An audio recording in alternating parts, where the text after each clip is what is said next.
दोस्तों, मैं अधिवक्ता Swati Jain jurist legal associate में आपका एक बार फिर से स्वागत करती हूँ। आज मैं बात करने जा रही हूँ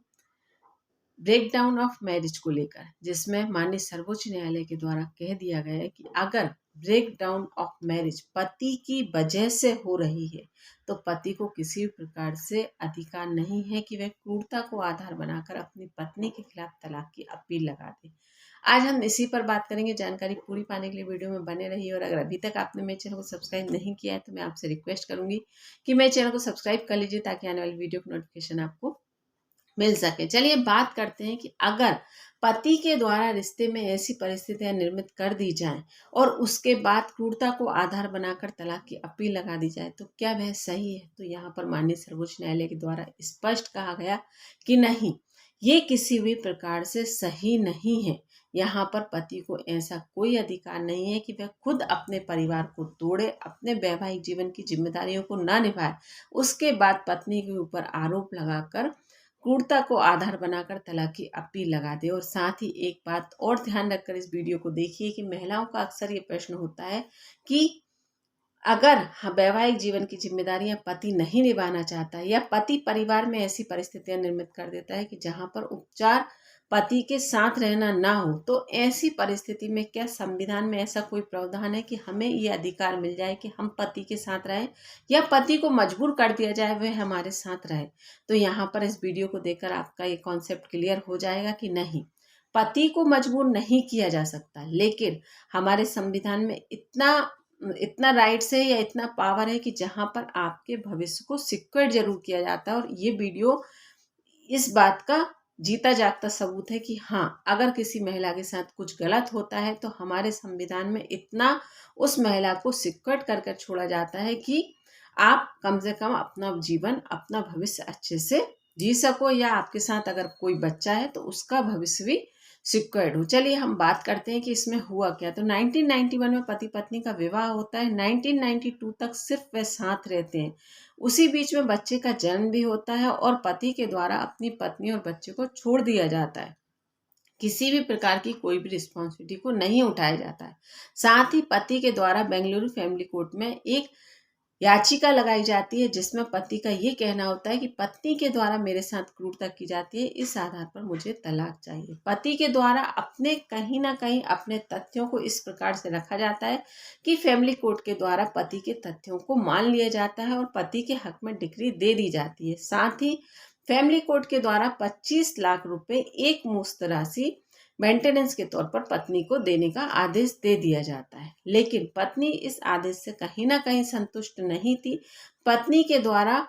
कर्नाटका हाई कोर्ट में अपील लगाई जाती है और जब सारी बातों को, सारे तथ्यों को देखा जाता है, क्योंकि पत्नी का यहाँ कहना था कि पत्नी की मेरे द्वारा किसी भी प्रकार से क्रूरता नहीं की गई, विवाह के बाद पति के द्वारा मुझे और मेरे बच्चे को छोड़ दिया गया, किसी भी प्रकार की कोई भी रिस्पॉन्सिबिलिटी नहीं उठाई गई। उसके बाद पति के द्वारा मुझ पर ये ब्लेम लगाकर मुझसे डिवोर्स की मांग की गई, जो कि फैमिली कोर्ट के द्वारा डिक्री दे दी गई।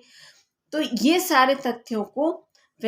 पत्नी के द्वारा कर्नाटका हाईकोर्ट में रखा जाता है। जब हाईकोर्ट के द्वारा सारे तथ्यों को देखा जाता है, सब चीजों पर विचार किया जाता है, तो ये पाया जाता है कि कहीं ना कहीं फैमिली कोर्ट के द्वारा ये किसी भी प्रकार से उचित तरीके से सुनवाई नहीं की गई है। हाईकोर्ट के द्वारा पति की तलाक की डिक्री को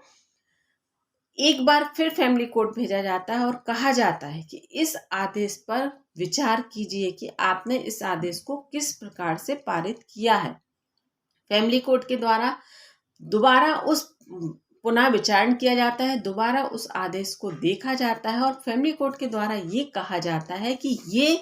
एक प्रकार से अपरिवर्तनीय रूप से विवाह विच्छेद हो चुका है। मतलब पति पत्नी 1992 से अलग रह रहे हैं, इनमें किसी भी प्रकार का कोई संबंध नहीं है और आगे चलकर भी किसी भी प्रकार का कोई संबंध बनने की गुंजाइश नहीं है। इस आधार पर तलाक की डिक्री दे दी गई और साथ ही 25 लाख रुपए एक मुश्त राशि पत्नी का भविष्य सिक्योर करने के लिए मेंटेनेंस का निर्धारण भी किया गया है। तो फैमिली कोर्ट के द्वारा अपने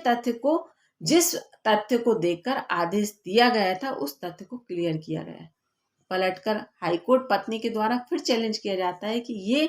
किसी भी प्रकार से सही नहीं है। जब हाईकोर्ट में सारे तथ्यों को देखा जाता है तो ये पाया जाता है कि अगर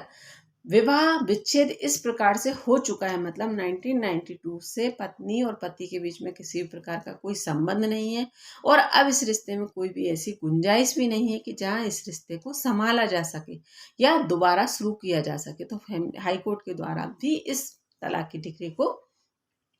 कंटिन्यू रखा जाता है, लेकिन हाई कोर्ट के द्वारा 25 लाख रुपए मेंटेनेंस की जगह 20 लाख रुपए मेंटेनेंस का निर्धारण कर दिया जाता है, जिससे कि पत्नी असंतुष्ट हो जाती है कि यहाँ पर मुझे मेंटेनेंस की राशि का निर्धारण कम कर दिया गया। पत्नी के द्वारा माननीय सर्वोच्च न्यायालय में एक अपील लगाई जाती है, हाई कोर्ट के आदेश को विचार मतलब चैलेंज किया जाता है और चैलेंज में पत्नी के द्वारा इस तर्क को सबसे पहले रखा जाता है कि पति के द्वारा वैवाहिक जीवन की जिम्मेदारियों को नहीं निभाया गया है, ना ही मेरे प्रति ना ही बच्चे के प्रति, और उसके बाद भी क्रूरता को आधार बनाकर पति के द्वारा तलाक की डिक्री लगाई गई, जो कि फैमिली कोर्ट ने पारित की।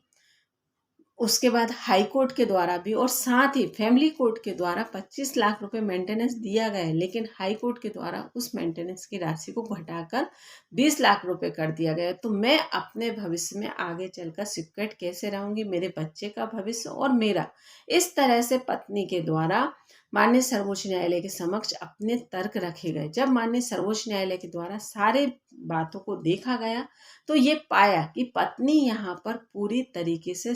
सही है। यहाँ पर पत्नी के द्वारा किसी भी प्रकार से कोई भी जानकारी गलत नहीं दी गई थी और पति के द्वारा जो भी तथ्य रखे गए थे उसमें ये स्पष्ट हो रहा था कि पति के द्वारा अपने वैवाहिक जीवन की किसी भी प्रकार की कोई भी जिम्मेदारियों का निर्वहन नहीं किया गया या अपने बच्चे के भविष्य को लेकर किसी भी प्रकार का कोई भी सही डिसीजन नहीं लिया गया या उसका भविष्य किस प्रकार से सिक्योर्ड रहेगा इस बात का भी ध्यान नहीं रखा गया। और ये स्पष्ट कहा गया कि जो फैमिली कोर्ट के द्वारा जो हाई कोर्ट के द्वारा देखा गया वो कहीं ना कहीं जुडिशियल के हिसाब से अगर हम बात करें तो कहीं ना कहीं उस बात का पूरी तरीके से ध्यान रखकर इस चीज का आदेश नहीं दिया गया कि अगर एक महिला है तो वह आगे चलकर किस प्रकार से सरवाइव करेगी या एक बच्चे को किस प्रकार से सिक्योर करेगी। तो यहाँ पर कहीं ना कहीं जजमेंट पर आदेश पर उंगली उठाई गई माननीय सर्वोच्च न्यायालय के द्वारा। तो यहाँ जब सारे तथ्यों को देखकर माननीय सर्वोच्च न्यायालय के द्वारा ये स्पष्ट कहा गया कि ब्रेक डाउन ऑफ मैरिज, अगर पति की गलती के द्वारा वैवाहिक जीवन में मनमुटाव आ रहा है या वैवाहिक जीवन नहीं चल पा रहा, तो यहाँ पर पति को अपनी पत्नी और बच्चे का फ्यूचर सिक्योर करना होगा। अब वह किस प्रकार से करेगा, तो इसमें यह आदेश दिया गया कि जो आदेश फैमिली कोर्ट के द्वारा दिया गया है उसमें 10 लाख रुपए और ऐड किए जाएंगे। पत्नी और बच्चा जहाँ रह रहा है, मतलब जिस मकान में वो रह रहे हैं, उसका मालिकाना हक पत्नी को दिया जाएगा। साथ ही ये भी कहा गया कि अगर पति के द्वारा 6 माह के अंदर इन सब चीजों को नहीं दिया जाता है, मतलब उस प्रॉपर्टी में मालिकाना हक नहीं दिया जाता है, 20 लाख प्लस 10 लाख रुपए ऐड कर या जो भी अभी तक का एरियर है और जो मेंटेनेंस अब बंधा है वो भुगतान नहीं किया जाता है, तो तलाक की अपील को खारिज कर दिया जाए। मतलब पति फिर यहाँ पर तलाक नहीं लेगा या जो तलाक की डिग्री पति को मिली है वो तलाक की डिग्री को खारिज कर दिया जाए। तो यहाँ पर आप बहुत सारी महिलाओं का ये कॉन्सेप्ट क्लियर हो गया हुआ कि अगर पति साथ नहीं रहता है या अपने वैवाहिक जीवन की जिम्मेदारियों का निर्वहन नहीं करता है तो आप अगर पहल करेंगे तो कहीं ना कहीं आपको न्याय मिलना तय है। लेकिन यहाँ पर महिलाएं जो सच में प्रताड़ित होती हैं वो कहीं ना कहीं अपने फैमिली बैकग्राउंड को लेकर या परिवार वालों को आर्थिक रूप से स्ट्रगल ना करना पड़े या सामाजिक रूप से स्ट्रगल ना करना पड़े, और वो अपनी लाइफ में कई तरह के स्ट्रगल खड़े कर लेती हैं। लेकिन अगर आप सही हैं तो आपको कदम उठाना चाहिए और मांग करना चाहिए। तो देखिए इस केस के माध्यम से आपको एक स्पष्ट होगा कि यहाँ पर महिला को न्याय भी मिला और साथ ही अगर महिला हाई कोर्ट में भी रुक जाती तो यहाँ पर 20 लाख रुपए एक मुश्त राशि उसे मेंटेनेंस की मिलती, आगे उसे कई प्रकार की समस्याओं का सामना करना पड़ता। लेकिन यहाँ पर महिला का 10 लाख रुपए मेंटेनेंस और बढ़ा और साथ ही उस प्रॉपर्टी में भी मालिकाना अधिकार मिला। तो यहाँ पर